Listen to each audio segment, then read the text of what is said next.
Halo, apa kabar? Selamat datang di channelnya si Jisan Wilatin. Sekali lagi buat kalian yang baru pertama kali gabung di sini, ini adalah merupakan sebuah kisah yang memang pernah saya alami. Jadi di sini sama sekali tidak mengajak Anda untuk membenci ataupun Anda setuju dengan apa yang saya lakukan.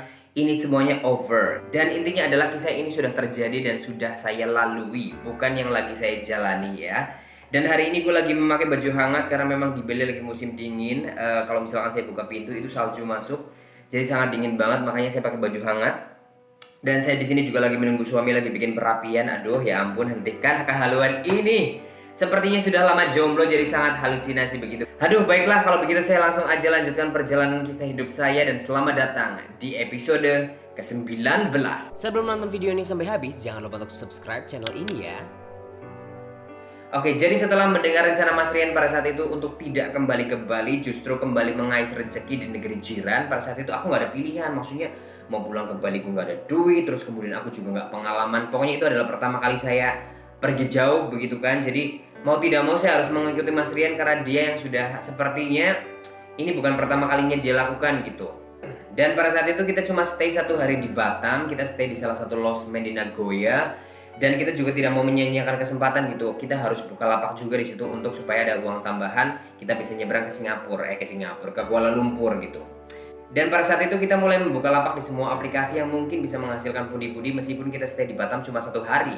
Dan pada saat itu kalau nggak salah kita baru makan di salah satu mall yang ada di Nagoya, kalau nggak salah di Matahari.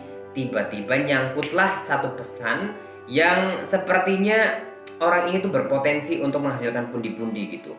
Dan pada saat itu setelah tawar-menawar akhirnya deal, terus kemudian orang itu minta out call dengan harga 700.000. Itu harga kecil banget, tapi pada saat itu bener-bener kita butuh duit ya silahkan aja. Terus akhirnya Mas Rian pada saat itu ngojek, ternyata itu adalah orderan fiktif, jadi kayak orang ngerjain gitu. Padahal dia katanya sudah jauh banget sampai ke tempat gelap-gelap, ternyata itu tidak ada alamatnya, itu adalah orderan fiktif. Pada saat itu ngenes banget, maksudnya ngenes makin ngenes makin ngenes. Padahal kita tuh tidak mau spend duit untuk hal yang nggak penting gitu, apalagi dia harus kayak beli peralatan segala macem untuk persiapan itu, terus kemudian dia harus ngojek cari alamatnya, ternyata itu orderan fiktif. Dan memang pada saat itu akhirnya di Batam kita tidak dapat apa-apa, terus kemudian paginya kita langsung pesan kalau nggak salah itu ferry atau boat biasa gitu, yang harganya sekitar mungkin 250.000 atau sekitar 300.000 gitu untuk nyebrang ke Kuala Lumpur dari Batam. Dan akhirnya pada saat itu kita nyebrang dari Batam ke Johor Baru Malaysia. Karena ini pertama kali saya di Malaysia, aku pikir Johor Baru itu ya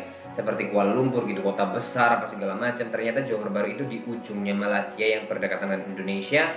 Dan itu masih sekitar 5 jam lagi untuk menuju ke Kuala Lumpurnya. Dari Johor Baru ke Kuala Lumpur kita harus naik bis besar dan itu sekitar memakan waktu 5 jam. Nyampe di sana itu kayak ada satu terminal namanya Puduraya kalau nggak salah ya. Sesampainya saya di Terminal Budoraya di Kuala Lumpur, saya ngerasa kayak oke. Pertama kalinya saya gentayangan jauh banget, itu bukan hanya 1-2 pulau terlampaui, tapi ini 1-2 negara terlampaui gitu. Oh my god, gue nggak ngerti apakah gue harus bahagia atau harus sedih karena jelas ini bukan sesuatu yang baik gitu. Maksudnya gue ke luar negeri jalan-jalan yang gue pikirkan adalah pengennya completely different story gitu. Maksudnya jalan-jalan, liburan apa segala macam, tapi ini tidak. Ini tuh pokoknya sesuatu yang saya tidak menginginkan gitu. Dan akhirnya kita stay di salah satu hotel kecil itu di daerah Bukit Bintang. Pada saat itu satu malamnya itu cuma 100 ringgit. Mungkin pada saat itu 100 ringgit sekitar 350.000 gitu. Mungkin kalau di Indonesia kayak hotel budget, di sana juga hotel budget gitu. Dan sesampainya di hotel, ternyata saya juga melihat banyak sekali muka-muka yang kemarin saya temui di hotel pada saat di Singapura. Ternyata mereka juga estafet dari Singapura ke Kuala Lumpur, cuma mereka sedikit lebih bergengsi karena kesitunya naik pesawat. Di hari pertama di Kuala Lumpur kita tidak mau buang-buang waktu, kita langsung atur strategi, kita mulai buka lapak dan kembali menjual sesuatu yang ada dalam sempak. Ya, itu pekerjaan yang paling menyebalkan pada saat itu. Lagi-lagi harus berkutat dengan sebuah aktivitas yang sama sekali aku tidak suka. Perbedaan pelanggan dan bayaran antara Singapura dan Kuala Lumpur itu sangat jauh berbeda gitu. Kalau di Singapura itu satu kali $150 atau sekitar 1.500.000, tapi kalau di Kuala Lumpur itu cuma 3.500 ringgit atau sekitar ya 1 jutaan lah, itu pun sudah paling besar begitu. Jadi kadang kita terima 200, bahkan kalau misalnya kita sudah kelaparan dan tidak makan atau tidak bisa bayar hotel, 100 pun kita oke, hayo gitu. Kan ngeri banget kan, 100 itu sekitar 350.000 aja gitu.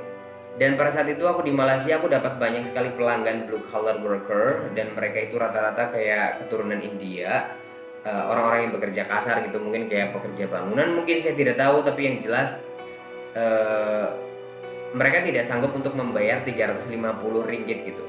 Mereka hanya mampu kayak 200, kadang bahkan 100 kalau kita benar-benar kayak kehabisan duit dan tidak bisa makan. 100 oke lah pada saat itu.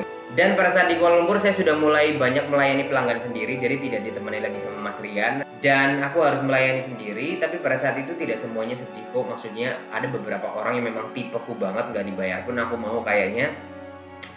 Dan pada saat itu menjadi tamu, lagi-lagi Mas Rian itu berdrama. Gue nggak ngerti di saat apa ya, masa-masa sulit, maksudnya gue tuh benar-benar lagi berusaha untuk mengumpulkan duit supaya gue bisa pulang ke Indonesia karena bentar lagi Lebaran. Makanya saya harus bekerja keras dan mengambil semua tamu. Tapi dia itu kenapa berdrama gitu, gara-gara dia sudah melihat saya mulai menikmati dengan tamu. Sebenarnya sih tidak menikmati, saya terpaksa harus melakukan gitu. Tapi ketika sudah selesai, terus kemudian Mas Rian kan lagi ada di kamar temennya. Nanti kalau saya main ke ke kamar itu pasti kayak didramain gitu, maksudnya gede ya, enak ya, oh gede ya, enak banget baby, puas, enak gitu, kayak maksudnya drama lagi begitu kan. Jadi teman-teman yang di sekitar itu pada ketawa-ketawa dan gue malu kan, maksudnya ngeri banget lah. Maksudnya kayak gue sudah capek melayani mereka, tapi Mas Rian juga menuntut pengen dilayani, maksudnya ngapain gitu ya kan. Mas Rian juga sudah melayani yang lain, harusnya sudah puas, maksudnya gue kan pokoknya ribet banget lah pada saat itu. Akhirnya dia ngumpulin duit sendiri, aku ngumpulin duit sendiri, tapi tetap yang bayar hotel adalah dia. Terus kemudian saya tidak tahu kenapa ujung-ujungnya tiba-tiba ada sebuah penyakit kronis yang lama sudah tidak terdengar, tiba-tiba kambuh lagi ketika dia udah pinjam pegang duit. Tiba-tiba dia tuh menemukan satu tempat kecil kayak ruko-ruko gitu. Tempatnya tuh kumuh lah pada saat itu di dalamnya itu kayak tempat buat jedong. Itu sama seperti waktu di Singapura gitu. Maksudnya di Singapura itu kan versi mewahnya. Kalau di sini tuh kayak itu kayak benar-benar, kalau di Indonesia tuh kayak tempat-tempat buat kayak PlayStation anak-anak kecil itu loh. Di situ tuh dijadikan buat jedong, tapi di situ semuanya alat-alatnya tuh sama persis seperti yang ada di tempat jedong itu yang ada di Singapura gitu. Cuman itu versi benar-benar versi sangat sederhana, tapi sama duitnya itu bisa kalah jutaan gitu di situ. Akhirnya aku pikir, ini Mas Rian kalau jam segini kemana? Terus dia kan tidak mau jujur sama aku kan pada saat itu. Pokoknya dia cuma kepengen main ke tempat orang gitu, maksudnya main ke tempat teman gitu. Tapi aku di hotel sendirian ditinggal nggak masalah, karena aku seneng banget kalau pas Mas Rian nggak ada di hotel gitu. Tapi lama kelamaan kok kalau pulang dia kayak uring-uringan, terus kemudian bingung. Tiba-tiba pada saat giliran bayar hotel dia bilang nggak ada, padahal kemarin juga udah kerja. Aku selidiki pada saat itu, ternyata benerlah dia mengaku kalau uangnya tuh kalah semuanya di tempat jedong lagi. Ternyata pada saat di Batam dia bilang katanya nanti kalau di Kuala Lumpur memang duitnya sedikit baby, nanti aku nggak jedong lagi karena di situ nggak ada tempat jedong. Ternyata dia tuh sebenarnya sudah tahu di situ tuh ada tempat jedong, karena dia kan bukan pertama kali di Kuala Lumpur gitu. Dia tuh udah bener-bener kecanduan jedong gitu. Karena Mas Rian pada saat itu kembali ke rutinitas itu, sementara tamunya dia juga jarang banget, kadang lama banget nggak dapet tamu. Akhirnya kayak bayar hotel, makan segala macam ya harus pakai duitku yang aku kumpulin kan, mau tidak mau gitu. Akhirnya duitku hanya buat habis buat bayarin hotel itu sama buat makan, karena memang di Kuala Lumpur itu benar-benar kadang satu minggu full itu kosong gitu. Terus akhirnya tuh sampai duit nol, tidak ada tamu, untuk makan aja susah banget. Dan pada saat itu kan lagi bulan puasa, aku tuh kayak udah gue nggak puasa, orang nggak puasa aja lapar, apalagi saya puasa gitu. Aku mikir tuh kayak oh my god, ini sebuah keadaan yang benar-benar tidak ada satu orang pun yang pengen ada di sebuah keadaan seperti ini gitu. Dan pada saat itu ya akhirnya saya cuma bisa nyalahin dia lagi, karena memang gara-gara kebiasaan dia yang gak berhenti jedong itu, kita jadi tidak bisa ngumpulin duit gitu.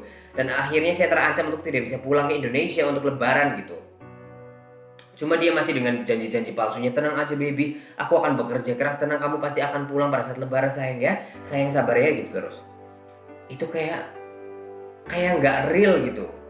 Dan biasanya nih ya, kalau misalkan aku lagi ngerasa sedih, terus kemudian lagi kelaparan, terus nggak ada tamu, terus kesel sama Mas Rian, biasanya aku tuh gentayangan jauh banget, nggak tahu kemana tapi jalan kaki. Aku tuh kayak explore Kuala Lumpur sendirian pakai Google Map.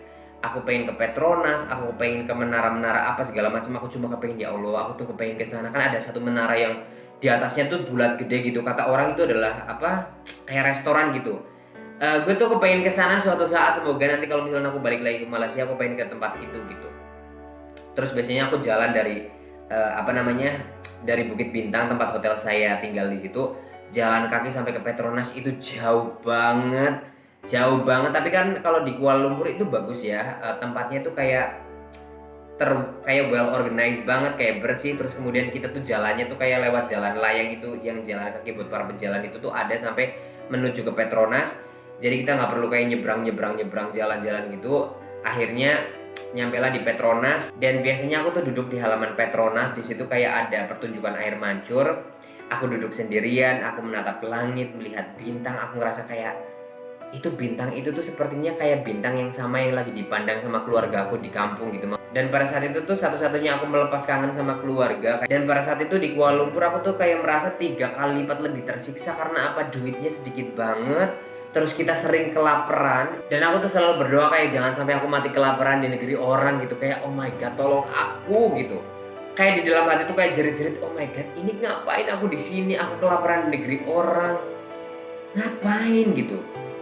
Dan di momen-momen itu tuh kadang saya sudah sama sekali tidak peduli sama tamu gitu. Kayak gue udah pasrah lah, ya Allah gitu. Maksudnya ini udah lapar banget, balik ke hotelnya aja yang jalan sebegitu jauhnya itu sepertinya saya tidak kuat. Karena memang kayak gemetar gitu ya. Tahu sendiri kalau misalnya kamu ngerasa kayak kelaparan, air putih aja itu susah banget untuk didapat pada saat itu. Gara-gara memang lama tidak ada tamu, terus udah lapar, gemetar. Terus kemudian balik lagi untuk mikirin jauhnya perjalanan dari Petronas ke Bukit Bintang. Itu kayak tahan gak ya lapar ini, kayak sakit banget, kayak perutnya tuh keroncongan. Terus gemetar gitu di negeri orang, lagi mau minta tolong sama siapa coba? Ya kan, sementara Mas Rian juga sepertinya ya kayak dia juga kelaparan. Dia tuh berusaha apa ya, berusaha untuk tanggung jawab. Tapi memang kemampuannya dia itu sama sekali gak mampu. Karena memang pada saat itu dia sepertinya sudah tidak ada pelanggan lagi. Karena gue nggak ngerti, pokoknya di Kuala Lumpur itu tidak seperti di Singapura ketika Mas Rian punya pelanggan gitu kan. Dan pada saat itu setelah 1 minggu full tidak ada tamu, tiba-tiba ada temennya Mas Rian yang cewek-cewek itu dari Bali. Mereka hanya liburan ke Kuala Lumpur, tapi mereka bukan pekerja begitu ya. Akhirnya Mas Rian kayaknya minta bantuan sama mereka. Terus kita diundang ke hotel mereka yang lagi liburan. Mereka mah hotelnya enak, megah begitu. Terus kita dikasih makan, terus pulangnya dikasih duit buat bayar hotel apa segala macam. Mungkin Mas Rian udah cerita kesedihan itu kali ya. Dari situlah kayaknya itu adalah sebuah pancingan rezeki. Akhirnya kita dapat tamu lagi begitu. Jadi kita mulai mengumpulkan duit lagi. Setelah beberapa lama di Kuala Lumpur, akhirnya kita dapat kesempatan untuk dapetin tamu yang request bertiga pada saat itu. Akhirnya setelah chatting, deal-dealan harga pada saat itu, tamunya datang. Ketika kita buka pintu, ternyata yang datang itu negro, itu tinggi besar, bahkan pintu hotel aja udah mau nyampe gitu.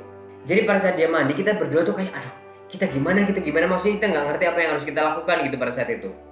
Setelah dia kelar mandi dan keluar cuma pakai boxer, aku tuh ngeliat itu benar-benar tidak kecil.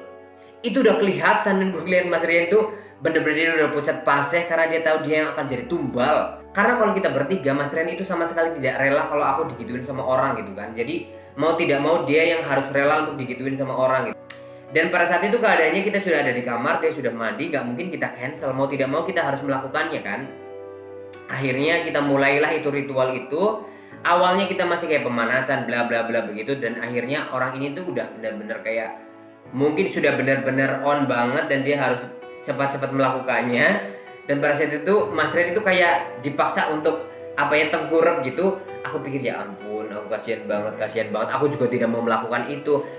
Tapi pada saat itu Mas Rian punya trik yang jitu, tapi buat aku ini bahaya ya. Jadi dia melukai dirinya sendiri ketika si negro ini sudah mau mulai memasukkan. Dia tuh kayak ngerowok, apa ya bahasa Indonesianya. Dia tuh melukai dirinya sendiri pakai kuku di nggak tahu di bagian mana, intinya dia tuh keluar darah. Akhirnya Mas Rian bangun terus dibilang it hurts gitu. Ini sakit gitu. Terus tiba-tiba dia tunjukin ada darah. Mungkin si negro itu pada saat itu mikir, loh, gue belum masukin kok udah keluar darah gitu kali ya. Tapi pada saat itu dia ketakutan karena dia kan orang asing ya. Terus kemudian sementara kita kan pekerja seperti itu, sepertinya dia ketakutan banget. Are you okay? Kamu nggak apa-apa gitu. Kamu mau dibawa ke rumah sakit gitu, karena darahnya cukup lumayan dramatis. Karena gue nggak ngerti darah itu keluar dari mana, tapi pada saat itu lumayan banyak. Dan aku juga sempat khawatir, Oh my god. Tapi dia pegangin aja gini. Terus dia pegangin, oh no, saya tidak bisa Mas Rian bilang kayak gitu. Si negro ini dia udah bener-bener khawatir ketar-ketir kalau terjadi apa-apa. Tapi aku yakin si bule ini agak sedikit curiga soalnya belum aja masuk, mungkin tiba-tiba kok udah berdarah gitu. Tapi oh my god, I don't care pada saat itu. Intinya yang jelas kita cepet-cepet dia pergi dari sini, entah dibayar apa tidak. Pokoknya kita benar-benar mau cancel, tapi dengan cara yang kayak ada insiden, bukan karena gara-gara kita menolak dia gara-gara ukurannya atau gara-gara fisiknya. Kita tidak mau menolak seperti itu karena akan menyakiti mereka, menyakiti dia. Akhirnya dia bilang it's okay, no problem gitu. Terus akhirnya cancel aja, kita dikasih duit kalau nggak salah 300 ringgit pada saat itu, dan kita ngerasa kayak terbebas dari sebuah cengkraman gorila gitu karena gede banget. Bukan karena fisiknya, tapi ini gede banget dan kita tidak mau tidak mau melakukan itu sama yang seperti itu, kita bisa rusak gitu. Dan pada saat itu akhirnya dia pergi, kita tetap dikasih 300. Sebenarnya sih dia baik banget, aduh. Sebenarnya kasihan juga sih, maksudnya ya dia kayak ditipu, tapi kita juga tidak mau melakukan itu dengan orang seperti itu, gede banget, kita bisa rusak gitu. Dan aku tanya Mas Rian, katanya ini kukuku deh katanya. Dia cuma ketawa-ketawa doang, tapi sepertinya lukanya tidak begitu parah, yang penting itu keluar darah gitu. Tapi itu benar-benar bahaya sekali. Men, kayak gitu kan bahaya banget kan. Dan akhirnya tidak terasa setengah bulan pun terlewati, lebaran pun tiba. Kira-kira bisakah saya pulang ke Indonesia untuk bertemu sama ibunda merayakan hari raya? Semua akan dijelaskan di vlog saya berikutnya di episode ke-20. Pokoknya terima kasih buat kalian yang selalu support channelnya si Jisan Milatin. Kalian jangan lupa, yang baru pertama kali jangan lupa untuk subscribe, like, dan juga komen. Yes, begitu saja vlog kali ini, dan saya akan lanjutkan. Sampai jumpa di episode yang ke-20. Bye-bye.